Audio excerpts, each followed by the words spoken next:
এই পরিসরে আমি একটা কথা বলতে চাচ্ছি। বর্তমানে দুই ধরনের মানুষের পরিচয় পাওয়া যায়। এক ধরনের মানুষ হচ্ছে মোমেন, আর এক ধরনের মানুষ হচ্ছে কাফের। একটা সঠিক পথপ্রাপ্ত, আর একটা পথভ্রষ্ট। তো পথভ্রষ্ট মানুষটাকে যদি আমাদের চিনে নিতে হয়, তাহলে প্রথম পথভ্রষ্ট মানুষটার শনাক্ত করার যে আহ কর্মকাণ্ড, সেটা আমাদের জানতে হবে। তো প্রথম পথভ্রষ্ট হয়েছে কে গো? ইবলিস। ইবলিস তো বেহেশতের ভিতরে ছিল, বেহেশতের ভিতরে সঠিক পথে ছিল বলি তো বেহেশতের ভিতরে ছিল। তাহলে সেখান থেকে পথভ্রষ্ট হয়ে বিপদগামী হয়ে বেহেশত থেকে বহিষ্কার হইল। সেই অপরাধটা ছিল তার আদমকে আল্লাহকে সেজদার হুকুম করা হইল, সে আদমকে আল্লাহকে সেজদা না করে পথভ্রষ্ট। বর্তমানে যারা আদমকে আল্লাহকে সেজদা করছে না, এরা পথভ্রষ্ট, ইবলিসের অনুসারী, কাফের। আর যারা আদমকে আল্লাহকে সেজদা করে, এরা হচ্ছে সঠিক পথে আছে। যেমন এই আদম কবি আল্লাহকে সেজদার বিষয়টাকে ইবলিস মানুষের বিভ্রান্ত করছে। কিভাবে বিভ্রান্ত করছে? সূরা আরাফের 16 নম্বর আয়াতে বলছে সে সিরাতুল মুস্তাকিমে বসে মানুষকে বিভ্রান্ত করে। তো সে বিভ্রান্তটা তাদের মূল কথা যেটা, এরা বলছে যে এটা তো ফেরেশতাদের জন্য প্রযোজ্য, এটা তো মানুষের জন্য নয়। এই বিভ্রান্ত পড়ে অধিকাংশ মানুষ বর্তমানে তাবলিগ আল জামাত ইসলাম, চরমোনাই, ফুরফুরা, মানিকগঞ্জ, আটরশি, হেফাজত ইসলাম, যেমন কাদিয়ানি, তারপরে আরো যারা আছে পাঁচ ওয়াক্ত জুমা জামাতধারী, টুপি পাগড়ি জুব্বা মুস্কাটা আলা, এরা এই বিভ্রান্তিক পড়ে আদমকে সেজদার বিরোধিতা করছে। এরা সব ওই বিভ্রান্তিক পড়ে কাফের হয়ে যাচ্ছে। তো তারা যেটা বলছে, আমি ওটা এইভাবে খণ্ডন করি যে ইবলিস আদমকে সেজদা না করে সে ইবলিস হয়ে গেল, কাফের হয়ে গেল। ফেরেশতাদের জন্য যদি শুধু প্রযোজ্য হয়, এই ইবলিস তো ফেরেশতা না, সে তো জিন জাতীয়। সূরা কাফের 50 নম্বর আয়াত। ইবলিস জিন জাতীয় হওয়ার পরও এই সেজদা না করে সে কাফের হয়েছে। আল্লাহ পাক তাকে হুকুম করল, সূরা সাদের 75 নম্বর আয়াত, হে ইবলিস, যে কাবাটা, যে দিকটা, সেজদার যে দিকটা আমি নিজ হাতে তৈরি করলাম, সেখানে তোমাকে সেজদা করতে কে নিষেধ করে? তাহলে সূরা সাদের 75 নম্বর আয়াত অনুসারে ইবলিস কেউ সরাসরি আল্লাহ পাক এই সেজদার নির্দেশ দিয়েছে। তো ইবলিস তখন তারা বলে যে ইবলিস এবং ফেরেশতা এবং জিনদের জন্য এটা প্রযোজ্য, মানুষের জন্য প্রযোজ্য নয়, এমনটা বিভ্রান্ত বর্তমানে করছে কিছু বলি। এটার আমাদের কিভাবে রোধ করতে হবে? তো আমি বলি যে মানুষের জন্য প্রযোজ্য নয়, নাই হইল, কিন্তু ইবলিসের জন্য যেহেতু প্রযোজ্য, তাহলে যারা ইবলিসের দলভুক্ত হয়ে যাচ্ছে তাদের জন্য তো প্রযোজ্য হয়। তো মানুষ যখন আল্লাহর স্মরণে গাফেল থাকে, তখন সে শয়তান যুক্ত হয়, সূরা যুক্ত 36 নম্বর।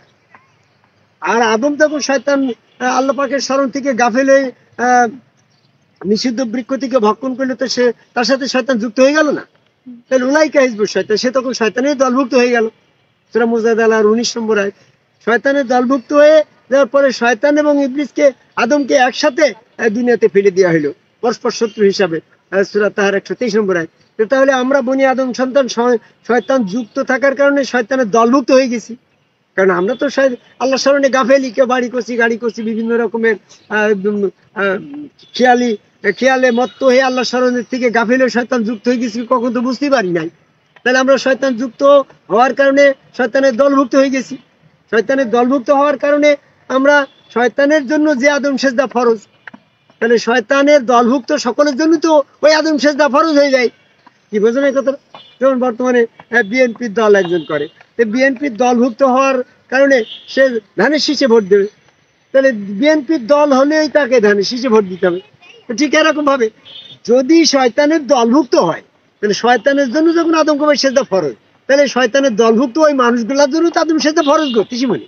তাহলে এখন আমরা যেটা বুঝলাম যে শয়তান যে বিভ্রান্ত করছে, বিভ্রান্তটা আসলে অমূলক, একেবারে ভিত্তিহীন। যে আদমকে সেজদা না করার কারণে ইবলিস যেমনটা কাফের হয়েছে, আর শয়তানের দলভুক্ত হয়ে যে সমস্ত মানুষগুলো আছে, মানুষের জন্য যেহেতু মানুষ শয়তানের দলভুক্ত হয়ে গেছে, শয়তান থেকে পবিত্র হতে হবে। তাহলে যে কাজটা করলে শয়তান থেকে বিমুক্ত হওয়া যায়, সে আদম সেজদা। এই সেজদার মাধ্যম দিয়ে শয়তান থেকে পবিত্র হয়ে মুমিন মুসলমান হতে হবে।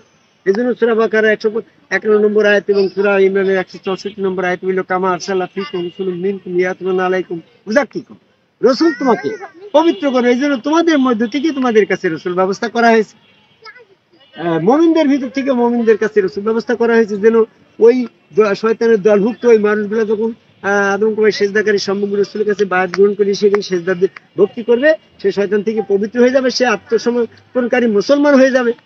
আর যতক্ষণ পর্যন্ত মানুষ এই সেজদা না করছে ততক্ষণ পর্যন্ত শয়তানের দলভুক্ত থাকার কারণে তো সে পথভ্রষ্ট হয়ে কাফের হয়ে যাচ্ছে, এবং সে মৃত্যুর পরে তখন ইমান পরীক্ষা করার জন্য আল্লাহ পাকের পা উন্মোচন করে সেজদা দিতে বলা হবে, তারা তখন সক্ষম হবে না। সূরা কালামের 42 নম্বর আয়াত। তাহলে আমরা যারা এখনো শয়তানের ধোঁকায় পড়ে আদম সেজদা থেকে বিরত আছি, এই জামাত ইসলাম, চরমুনা, ফুরফুরা, মানিকগঞ্জ, আটরশি, এরা সব কাফের, এরা শয়তানের দলভুক্ত। এদের দল পরিত্যাগ করে আদমকুমারী সেজদাকারী একজন সম্মুখ রসুলের কাছে বায়াত গ্রহণ করে সেখানে সেজদা ভক্তি দিয়ে শয়তান থেকে পবিত্র হয়ে মুমিন মুসলমান হয়ে হুসাইনি দলভুক্ত হওয়ার আহ্বান করে এই ঢাকার প্রাচীন ঐতিহ্যবাহী লালবাগের কেল্লায় এই সুন্দর বিকালে, পড়ন্ত বিকালে দাঁড়িয়ে পৃথিবীর সকল মানুষকে শয়তানের বিভ্রান্তিতে না পড়ে আদমকুমারী সেজদার প্রত্যেকের জন্য সার্বজনীন, আদমকুমারী সেজদারা জিন, ফেরেশতা এবং সকল মানুষের জন্য সার্বজনীন, এই সার্বজনীন আদমকুমারী সেজদার প্রতি আসার আহ্বান করে আমার কথা শেষ করে জয় গুরু।